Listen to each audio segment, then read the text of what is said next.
Kondisi tersebut sering juga disebut sebagai kondisi saraf terjepit.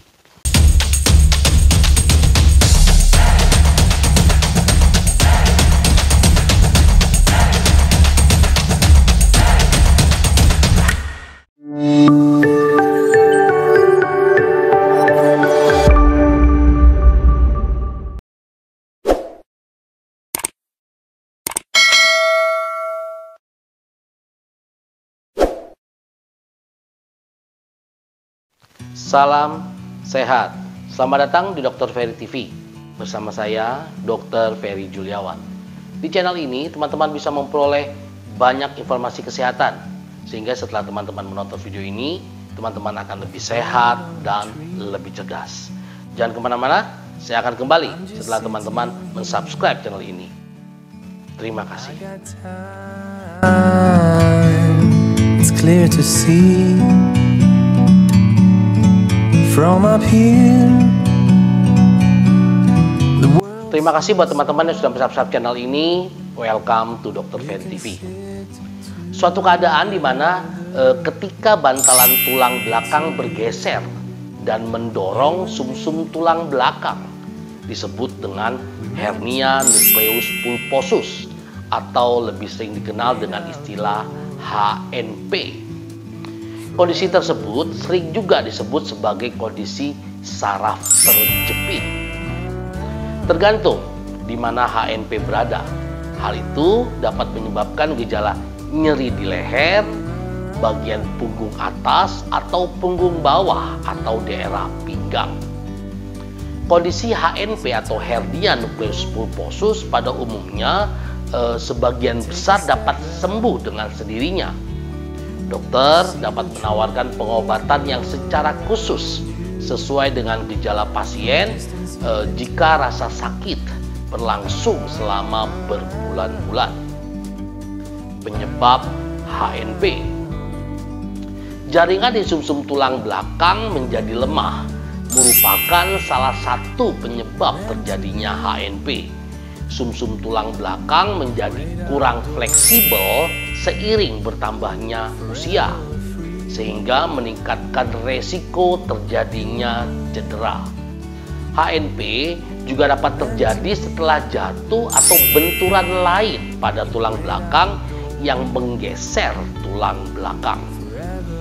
Ada sejumlah faktor resiko atau faktor tambahan yang dapat meningkatkan kemungkinan seseorang terkena saraf terjepit, yaitu overweight atau obesitas, kebiasaan merokok, memiliki riwayat saraf terjepit, mengangkat beban yang berat dengan posisi yang salah, lalu menunduk dan berputar secara mendadak. Gejala klinik HNP. Pasien mungkin hanya merasakan nyeri punggung ringan atau tidak nyeri sama sekali jika bantalan geser dan tidak menjepit saraf. Di sisi lain, tergantung di mana dan seberapa banyak saraf tulang belakang terjepit oleh hernia, gejala yang berbeda mungkin akan muncul. Rasa tidak nyaman di daerah punggung dapat menyebar ke kaki atau paha kiri dan kanan atau menyerang kedua sisi. Berdasarkan letak saraf terjepit, berikut ini adalah gejala-gejala yang akan muncul. Gejala HNP di leher. HNP servikal adalah nama lain dari HNP yang menekan saraf leher. Beberapa gejalanya antara lain sakit di daerah leher dan bahu yang menyebar ke lengan, lalu kekakuan otot, kesemutan atau kelemahan pada satu lengan. Lalu bisa juga muncul rasa terbakar di lengan, bahu, dan leher. Lalu gejala HNP di punggung bawah. Gejala berikut dapat terjadi akibat HNP lumbal atau hernia yang menekan saraf di punggung bawah atau pinggang. Gejala yang muncul, ketidaknyamanan di daerah punggung bawah atau tulang ekor yang memburuk karena suatu gerakan. memberikan rasa sakit menusuk dari bulai bokong ke satu kaki, teman-teman. Lalu timbul juga rasa kaki kesemutan atau kurangnya kekuatan di salah satu bagian kaki. Meski jarang terjadi, HNP tulang belakang juga bisa membuat seseorang tidak bisa menahan buang air kecil. Diagnosis HNP. Aktivitas pasien sebelum timbulnya gejala akan ditanyakan oleh dokter beserta gejala itu sendiri. Dokter kemudian akan melakukan pemeriksaan fisik berkonsentrasi pada evaluasi neurologis, pengukuran tekanan otot, refleks, dan kepekaan tubuh terhadap rangsangan, semuanya digunakan dalam pemeriksaan saraf. Dokter akan melakukan tes tambahan untuk menentukan penyebab ketidaknyamanan punggung pasien jika dicurigai menderita hernia nukleus pulposus atau HNP. Tes tersebut mencakup elektromiografi atau EMG yang bertujuan untuk mengukur aktivitas listrik otot selama kontraksi, dapat digunakan juga untuk memeriksa status tulang belakang. Lalu pemirsa berikutnya CT scan atau MRI. Pengobatan HNP.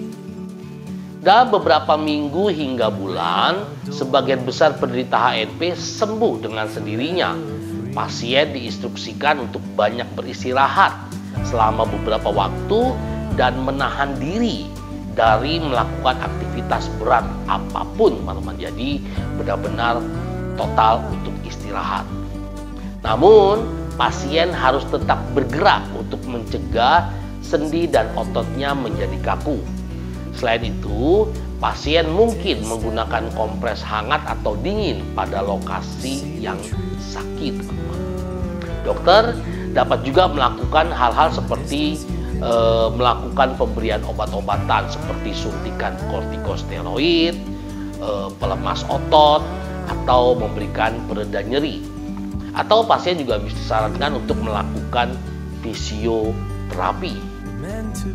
Pencegahan HNP.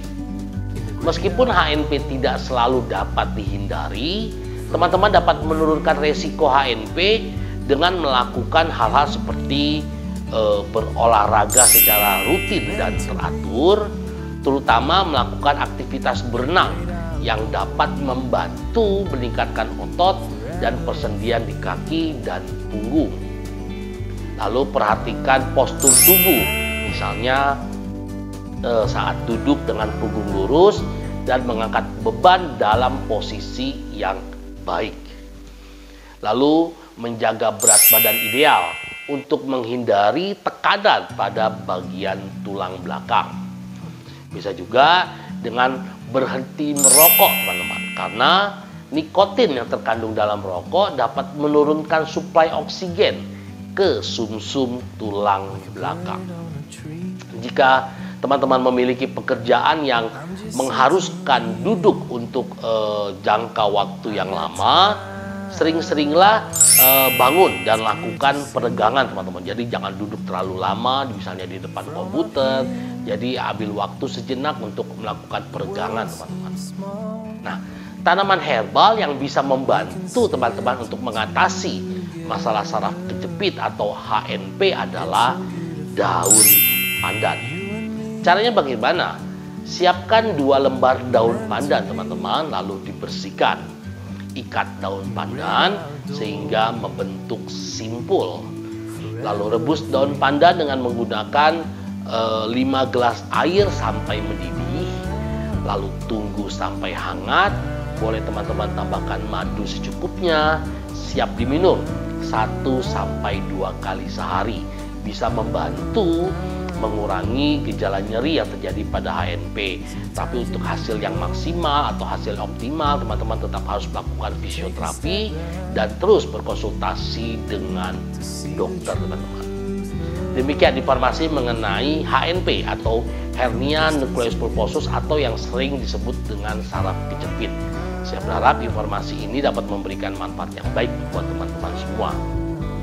Jika teman-teman menyukai video ini, jangan lupa berikan tanda like sebanyak-banyaknya. subscribe-nya, lalu bantu saya kembangkan channel ini agar channel ini bisa tetap terus memberikan informasi yang baik mengenai kesehatan dan kedokteran, dan teman-teman juga, dan channel ini juga bisa menolong teman-teman semua terutama dalam bidang kesehatan dan kedokteran. Caranya sangat mudah, hanya menekan tombol subscribe sehingga teman-teman bisa bergabung di komunitas Dr. Ferdy TV, sharing, request, bertanya teman-teman, dan saya akan berusaha memberikan jawaban yang terbaik buat teman-teman semua. Lalu jangan lupa juga nyalakan lonceng notifikasinya sehingga teman-teman tidak akan pernah terlambat mendapatkan informasi kesehatan melalui channel ini. Lalu di-share teman-teman sebanyak-banyaknya sehingga teman-teman kita boleh menonton video ini dan mereka boleh mendapatkan manfaat yang baik setelah mereka menonton video ini. Terima kasih teman-teman, tetap setia tonton terus Dr. Ferdy TV karena melalui channel ini teman-teman bisa memperoleh banyak informasi kesehatan sehingga setelah teman-teman menonton video ini teman-teman akan lebih sehat dan lebih cerdas. Tetap semangat, salam sehat.